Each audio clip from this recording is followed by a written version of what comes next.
That was the craziest last 2 weeks of our lives. We put in 15-hour days back to back to back. We left this shop after midnight, and we've seen it in the comments a couple of times. Why didn't you go with this part? Why you were using this and you switched to this? We're in a time crunch and we're using what works and what's rad. And at the end of the day, some of the parts that we intended on using didn't work the way we thought they were going to and weren't gonna make it happen on the deadline that we had. About 4 months ago, I got a phone call from Ryan Kruesi of Kruesi Originals. He said, hey, Thrashin Supply, do you guys want to do a biker build off? At the time, I was like, yeah, let's do it. It didn't sound daunting. I was like, dude, this sounds rad. Let's make it happen. I didn't really think about the future and the fact that in those 3 months that we'd have the bike, we were going to Sturgis for a couple weeks. We went to Virginia City, other things that we already promised that we were gonna do in that time. So first things first, I knew that I wanted to chrome the frame. That was like right off the bat, I was like, this is the opportunity to chrome the frame. And then what was the next thing I said to you?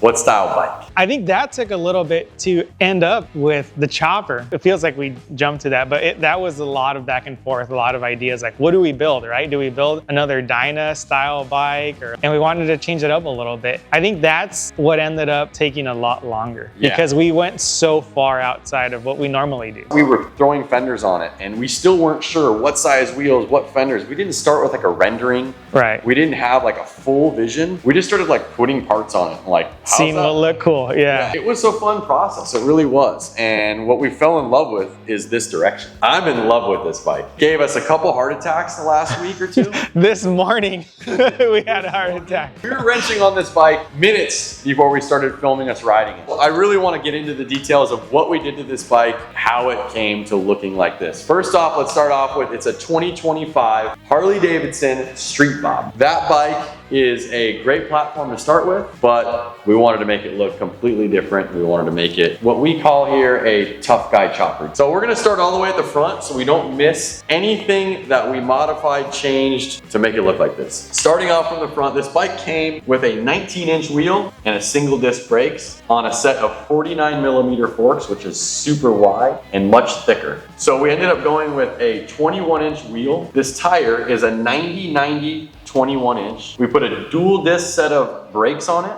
And these are the chrome Brembo brakes off of a bagger. I want you guys to notice that we did chrome hardware everywhere. Everywhere the bolts could be changed, everything is chrome. Anything that we could chrome, we chrome. So we ended up going with a set of 39mm forks. These forks are off of a, you could say like a 01 to 03 Dyna. We went 4 over on these forks, and I'm gonna let Juan get into a little bit of what he did to shape the forks, make these trees. So one of the things too is to run these bagger Brembos, you actually have to run the 11/8 rotor. Yep. So that's a nice little upgrade over what came on the bike. We also shaved the fender mounts to give it that clean, sleek look because we knew we weren't gonna go with the fender because it's a chopper. We ended up going with a 39mm custom set of triple trees that we designed in-house. It works with all the stock neck components and geometry. You could still lock it using the key, uses a stock steering stops, but it holds on to the 39mm fork tubes. GP made us these rad inserts for it, so the bike handles really good. Another rad feature is that we put the FXR style brow and headlight. Cigarette lighter, working.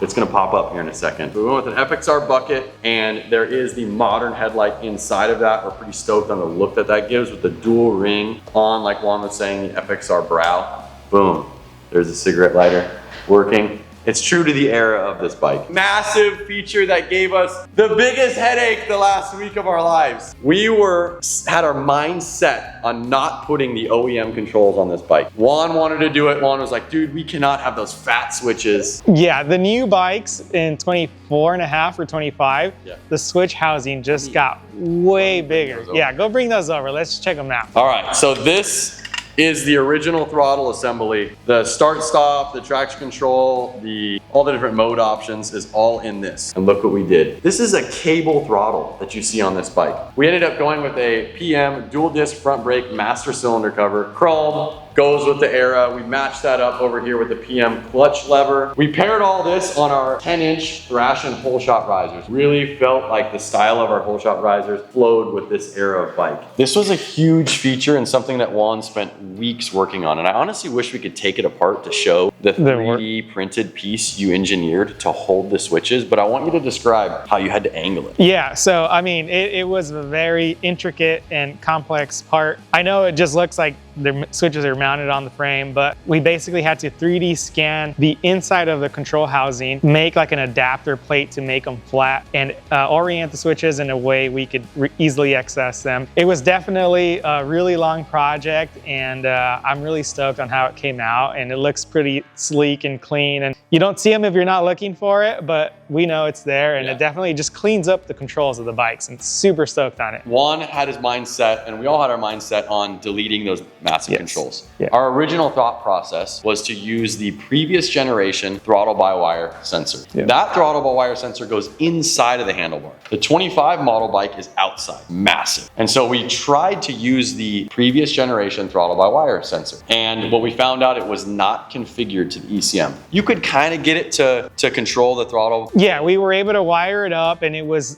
definitely like throttling up, but I think the just parameters were just different enough where at certain like throttle positions and a certain, like if you were whacking the throttle, it would like freak out the ECU. I found all of this out yesterday when we were trying to tune the bike. At first, when we were feeling those changes, we felt like, oh man. Could have been tune related. It's tune related. We'll get it up to Alan. We'll tune it out. We'll figure it out. Well, Alan's on the tuner noticing that the throttle position sensor isn't reading the right percentages, and it's jumping all over the place. So I'm up there. I'm trying to figure it out. I have the throttle, that one on the handlebar. I'm over here twisting the throttle. We're realizing that's what it is. So this is 24 hours ago. And in 24 hours, we came up with this idea of using a cable throttle. I called my friends over at Barnett, and they quickly had this throttle assembly and this cable. We were like, all right, we're gonna use a cable throttle, which actually, to me, is even more period correct, and I love it even more. And now let me show you guys what Juan whipped up in a matter of 3 hours with our water jet and 3D printer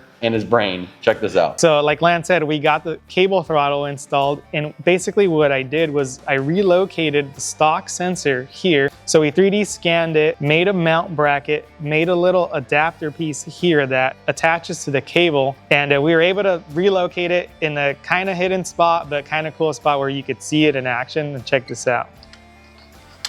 It's down there spinning the actual throttle-by-wire sensor that came on this bike, which, to be honest with you, as a 24-hour change in plans, I'm really, really happy with it. I actually think it's really, really cool looking in the frame there, as well as I really love the fact that there's a cable twist throttle on this 2025 Softail. So it just cleaned up the control so nicely. Yeah. In a panic, we threw the old controls back on it, and we're like, no, we can't. We have to figure this out. And this is all at like midnight last night. I want to talk about the De-Raked. So this bike, when we got it, it came with a 30-degree neck angle. That's what it comes with on the Softail Street Bob. Harley does offer a 28-degree neck angle on some other option bikes like the Lowrider S. So we wanted to go with something that Harley didn't offer. Got the frame to a 26-degree neck angle. That's right here. And we also lifted it about 1.5 inches in the frame here. So you're gonna notice the bike's up a little bit more and the front wheel is tucked back a little bit more. That's gonna make the bike steer a little bit quicker and ride a little bit higher. Something that we felt was our style chopper that we wanted to do. And to go with that, to make this feel even better, we ended up putting a FXR tank on top of it. It's all one piece, but it's on top of the Street Bob backbone section with the fuel pump and such. We had our friends over at Metalhaus help us out with that. Let's talk about the engine. We weren't just gonna run a chopper stock. This is like a performance chopper. We wanna still be able to rip the canyons hard on it, like you saw the dual disc on the front. These 117s in the bikes are monsters. But you know, they need help breathing a little bit more. So our boys over at Feuling hooked us up with this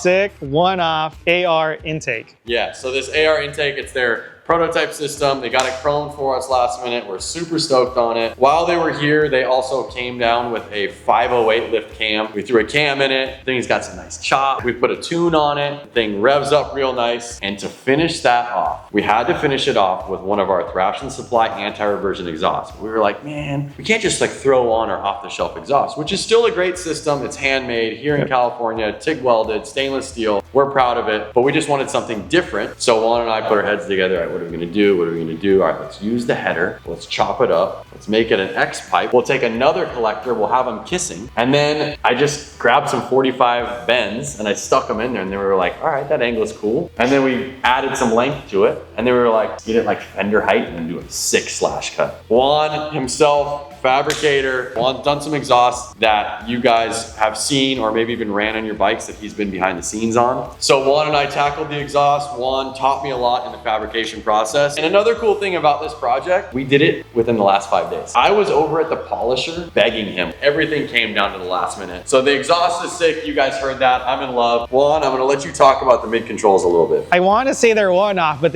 we've made like 3 of them at this point. But they're very, very prototype, custom specifically for this style bike. Metal 3D printed that we got polished. It's running our Softail brake arm off the shelf, just plug and play, and then our P54 Slims. But I'm really stoked on these. Again, with the metal 3D printing, you could design stuff that you cannot machine, and that's super rad. There's some features in here that if you sent off to a machine shop, they would be like, you're crazy, you can't do this. Really stoked on them. We got them polished. They look chrome almost, and they're freaking badass. They kind of went off what we had on our Carbon ST bike. They're so good, no reason to change them. So they brought the pegs up, they brought them back. That's kind of why my legs are up tight when I'm riding. Super rad, and again, like he said, stoked that we could use some of our parts. We paired it up with the Slims on the rear. Let's talk about the seat a little bit. You guys watching the episode, I had him shave this seat down. Literally, this is basically the seat pan right here. There's no foam in the center of it. I went as low as you could. If you guys know, the shock on the Softail is under the seat, and it kind of runs right here. So I went as low as possible here. You have to have this much foam to compensate for where the shock is. And then I went with a nice little swoop and a little teeny pad for my old lady. We styled it with the tuck and roll going this way, put the pinstriping around it, went with the black leather. This thing fits the styling. Another thing that I was hyper focused on was I wanted all this chrome to show. So I made sure the seat pan was inside of the frame rails and the leather itself would just touch the inside of the frame rails. Really, really happy with that. And the seat touches these amazing frame rails. Guys, these frame rails are connected to a much skinnier fender than what came on this bike. One cool feature that I really wanted to focus on is if you look at the shape of the rail, it really follows the tube of the frame. So it looks like it's one tube only. A lot of people might miss that, but the stock ones, they like step out a little bit and you could tell it's clearly 2 pieces. I wanted to make sure it looked like it was just tube frame across because I felt like that was really flowy and kind of the chopper vibe. So we did a lot of 3D scanning on this build. We ended up going with a modified FXR rear fender. So these struts were designed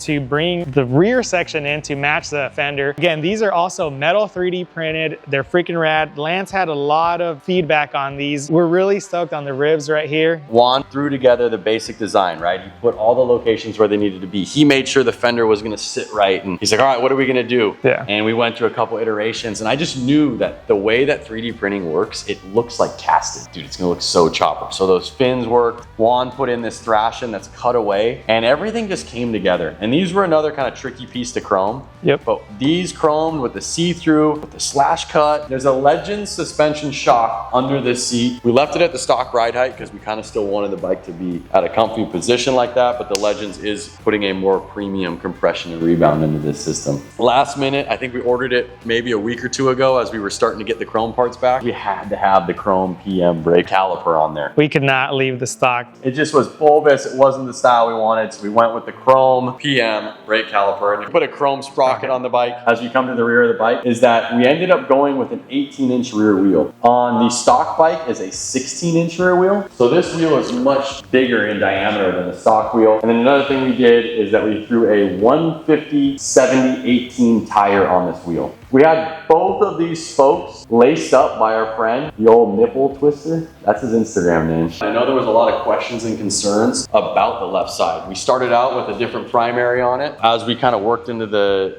building the bike, we realized there was some issues that we were having. And the bummer about that was Juan spent, I would say, 2 to 3 weeks designing a set of mid controls that were going to work with that open primary. At least, yeah, we 3D scanned the whole setup. We went through the prototype phase. We got production parts made for it. And unfortunately, you know, when we got into the nitty gritty, there was some stuff that we didn't like. And we ended up having to go with this option, but hey, it looks badass. It still looks period correct. I'm really, really stoked on it. A couple little things, like we put a lay flat plate on it. We put an FXR taillight on it. These little fender spacers that Juan quickly laid up. Lined on the paint side with some protective coating so it doesn't scratch the paint. And on the underside of the fender, it's the same thing. We made a custom support bracket and it's all protected so it's not gonna scratch the paint. It's all the little details. I mean, there's so much details even to making the exhaust bracket. We just did so many things. Every single bolt on this bike has been changed. High quality bolts. But into the tin set. This tin set was something that for a lot of our bikes, I like to use Chris Woods over at Airtrix. Chris himself painted tons of my motocross helmets. He's an extremely talented guy. Attention to detail is insane. Him and I bounced back and forth. We were pulling up 1970s paint jobs, gas tanks and everything like that. And we came to this conclusion of let's use this gold leaf. This gold leaf kind of has that oil and water look going to it where it's got some colors. And I fell in love with that. Dude, it's got to say Thrashin somewhere in it. So obviously he did that in gold leaf. And here's the thing, in this video, the top of the tank is incredible. It's my favorite part. I kept it a secret from Juan the whole build, and it definitely blew his mind when he saw it. You guys are gonna have to go see the full gas tank pictures on our website, thrashinsupply.com. That's if you're over 18. The paint job came out sick. We went with a vivid black base, and then just gold leaf on the whole set of tins. And it really came out rad with all the chrome parts, the black and the gold, the black leather seat, the stance of this thing. The cockpit views. I mean, you get this sick tank that I can't show you guys, but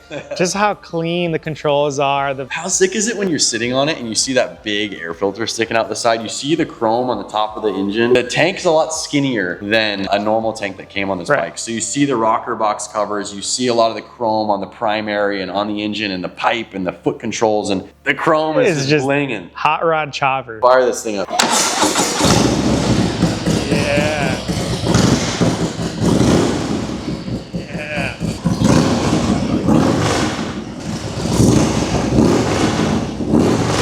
Gave you the whole rundown. We probably missed a couple things. If you guys want to watch us building this bike, there's 6 episodes on our YouTube channel. Thank you to Ryan Kruesi of Kruesi Originals. Thank you to everyone here at Thrashin. We had so much support, guys, running errands for us to get parts last minute. Thank you to everyone that helped us on this bike. Thank you to all of you guys who watched it. Thank you, Juan, for helping me on the late nights. Couldn't have done it without Juan. Couldn't have done it without everybody here. Fully trusted you in the direction of the bike. Like I said, at first I didn't really know what way we were going, but I knew you would knock it out of the park, and I'm freaking stoked on it. Can't wait to see this thing rolling on the way to Las Vegas. All right, guys. See you later. See you later.